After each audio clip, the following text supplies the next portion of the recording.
Logical answer देखो। मैं coming sir. होशियार हो रहा है साथ। Good evening sir. Good evening sir. Good evening. Thank you sir. Home town Hanumangarh है सर इनका, और ये BA LLB 2020-22 में किया आपने। कौन से कॉलेज से? Sir NM law college Hanumangarh. Hanumangarh से की। Yes sir.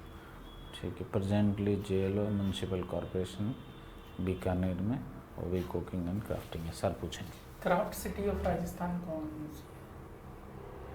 Sorry sir. जैसे यूनेस्को की अंडर में एक NGO काम करता है जिसने राजस्थान के एक शहर को क्राफ्ट सिटी का दर्जा दिया, जो पूरे इंडिया में 5 ही शहरों को है, जिसमें से 5 में भी राजस्थान का एक आता है।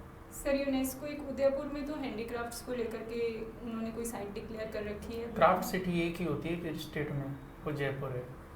जी सर। ठीक है, चलो कोई बात नहीं।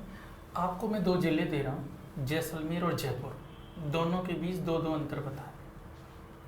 सर सबसे पहला तो जैसलमेर पश्चिमी राजस्थान में है और जयपुर जो है वो पूर्वी राजस्थान का भाग माना जाता है।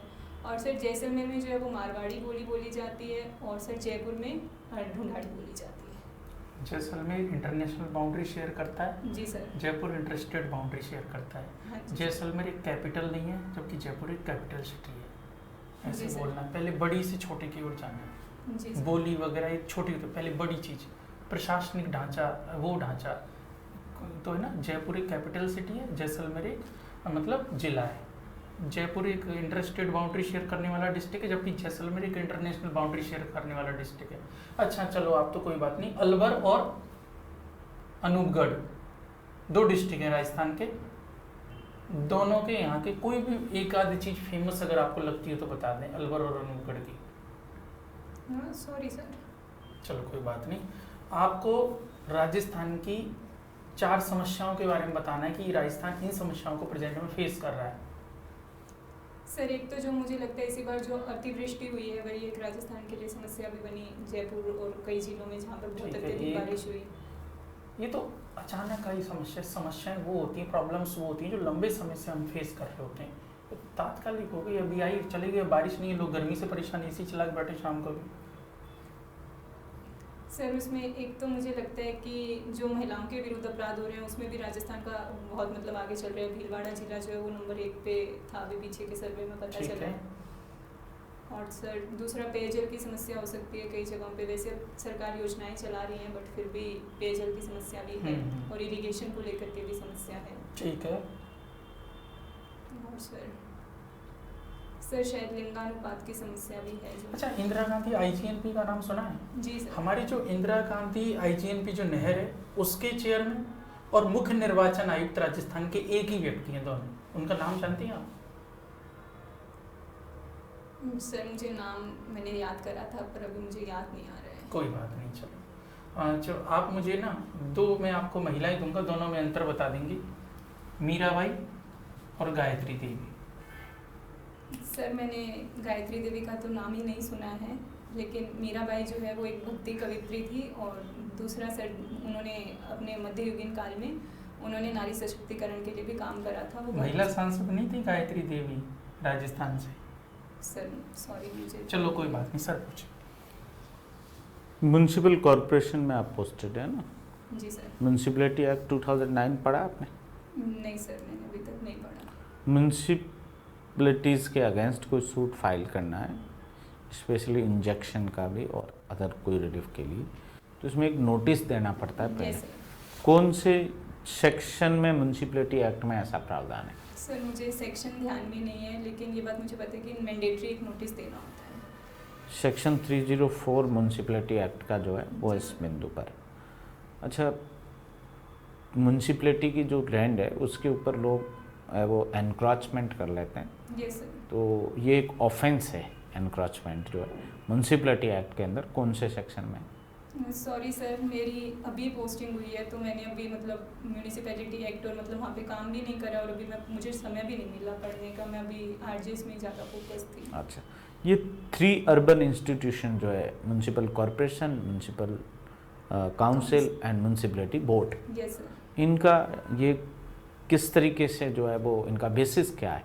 सर जो किसी भी मैंने सिटी अपनी- या टाउन को म्यूनसिपल कॉरपोरेशन कब बनाया जा सकता है, म्यूनसिपल काउंसिल कब बनाया जा सकता है, म्यूनसिपलिटी बोर्ड जो है वहाँ कब एस्टेब्लिश होगा?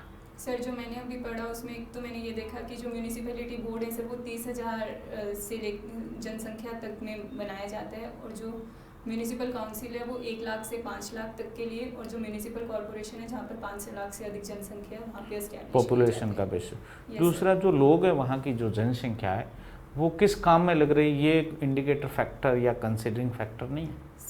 सर वो भी फैक्टर है, और एक फैक्टर ये भी है कि मतलब जो बड़े ज़िले हैं राजस्थान के उनमें निगम एस्टेब्लिश्ड है, और जो सर छोटे ज़िले हैं जैसे हनुमानगढ़ है, गंगानगर, ऐसा ज़रूरी नहीं कि वहाँ की पॉपुलेशन जो है 60% 70% नॉन एग्रीकल्चर जो है वर्क्स में काम करती हो। ये कोई क्राइटेरिया है क्या इनको बनाने का? सॉरी सर मुझे जानकारी नहीं ये है इस म्यूनसिपल कॉरपोरेशन में जो गवर्नमेंट का ऑफिसर होते हैं वो क्या उनका नाम है? बारे में। सर कमिश्नर कमिश्नर है ये, सर। कमिश्नर। और म्यूनसिपलिटी बोर्ड में जो गवर्नमेंट के ऑफिसर रहते हैं उनका क्या नाम होता है?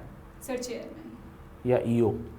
हाँ म्यूनिसिपैलिटी बोर्ड में ईओ और म्यूनिसिपल काउंसिल में चेयरमैन। म्यूनसिपल काउंसिल में भी कमिश्नर, कमिश्नर ठीक है, काउंसिल और कॉरपोरेशन दोनों में कमिश्नर, और नगर पालिका बोर्ड में ईओ। सर। यस ये सर। गवर्नमेंट की तरफ से ऑफिसर है, वो चेयरमैन वगैरह वो जनप्रतिनिधि है। जी सर। अच्छा, ये म्यूनसिपलिटीज़ और पंचायत इनको लाने का पीछे क्या ऑब्जेक्ट रहा है?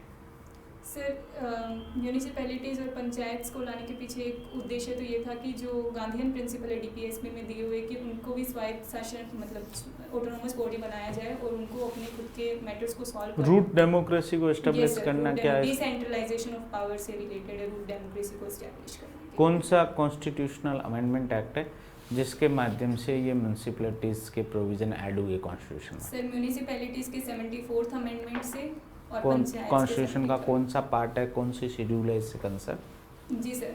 सर पंचायत से रिलेटेड जो है वो 11, म्यूनसिपलिटी म्यूनिसिपैलिटी से रिलेटेड सर 12th शेड्यूल है, and sir part 9A। 9A है। Yes, Good. अब जेलों के रूप में काम कर रहे हैं तो आपकी फंक्शनिंग में एक वेट करके एक आता है, आप OIC भी अपॉइंट करते हैं, यस सर। आपके पास वो फैक्चुअल रिपोर्ट भी आती है जो तैयार करते हैं OIC, यस सर। रिप्लाई तैयार करने में भी आप मदद करते हैं यस सर। गवर्नमेंट काउंसिल वगैरह को। Yes sir. एक वेट या वेटिंग होता है रिप्लाई प्रिपेयर करने के बाद, वो क्या है जेलों के Sorry, फंक्शन में? sir। अच्छा, तो जब आप जेलों नियुक्त हैं ऑलरेडी, तो RJS क्यों बनना चाह रहे हैं आप? न्यायिक सेवा में क्यों आना चाह रहे हैं? सर ये हर व्यक्ति की इच्छा होती है कि वो मतलब ऊंचाइयों की तरफ बढ़े, आगे कुछ अच्छा मतलब और ज़्यादा progress हर करने के आदमी बारे में अपनी सोचे, प्रगति या विकास चाहता है। विकास चाहते हैं, तो सर हाँ। ये उसी कड़ी में मेरा एक प्रयास है। अच्छा, ठीक है। लॉ में कौन से सब्जेक्ट आपके अच्छे तैयार हैं? सर एविडेंस एक्ट CPC से आप पूछ सकते हैं। अच्छा, ठीक है।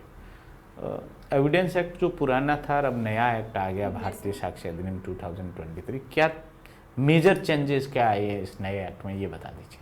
सर इसमें जो है इलेक्ट्रॉनिक एविडेंसेस और डिजिटल सिग्नेचर वगैरह, डिजिटल एविडेंस वगैरह से रिलेटेड ही मेजर चेंजेस आए हैं कि आज समय बदल रहा है तो इन सब चीज़ों की जरूरत ये तो थे 65B में, पहले भी इनको एडमिसिबल बना रखा था, तो नए एक्ट में क्या नया और किया उन्होंने?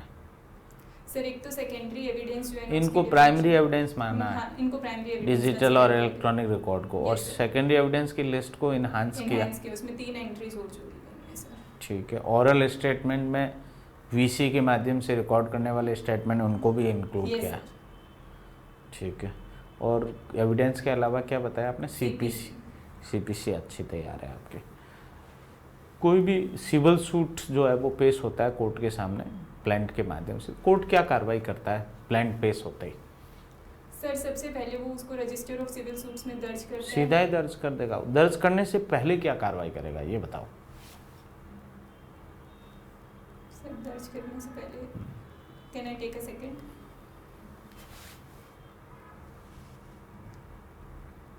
सर शायद जो मैं समझ पा रही हूँ सर, वो प्लेंट को देखेगा कि प्लेंट अपने पर्टिकुलर्स को पूरा कर रही है, कोर्ट वो जांच के लिए सिविल क्लर्क के पास भेजते हैं court.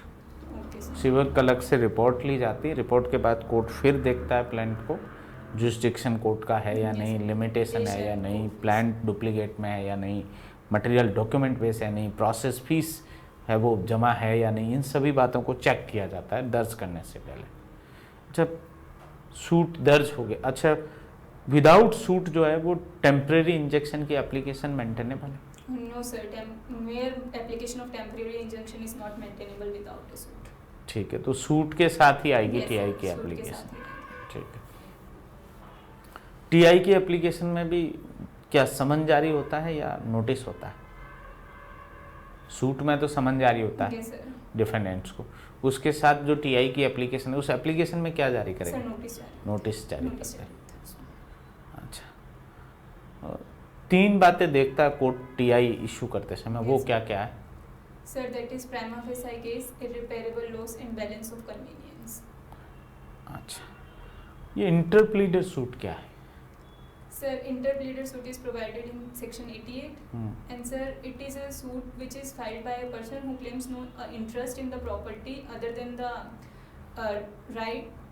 the cost or his cost, and the suit is mainly between the defendants regarding the same right or property, movable property. They claim adversely to each in other the interpleader same suit the actual dispute between the defendant defendants. Yes, sir. and plaintiff is only present a suit before the court to decide that who is the rightful claimant or the owner of the Yes, that sir. debt, property gain the- and sum of money, etc. That is called the Yes, sir. interpleader suit. What are the mode of ADR system which is provided in CPC? So first is arbitration, second conciliation, third sir mediation, including settlement through लोक अदालत and sir judicial settlement. मान लो एक ए नामक व्यक्ति B के against एक suit लेके आया और उसमें सी को भी पार्टी बनाना था बट ए ने नहीं बनाया। सी को किस प्रोविजन में पार्टी बनाया जा सकता है सीपीसी? सर ऑर्डर 1 रूल 10 की एप्लीकेशन प्रेजेंट करके बना सकते हैं। ठीक है सर, अच्छा लॉ में तो ठीक है आपका। सर अभी वो रिवाइज कर लेंगे जितना हो पाएगा। ठीक।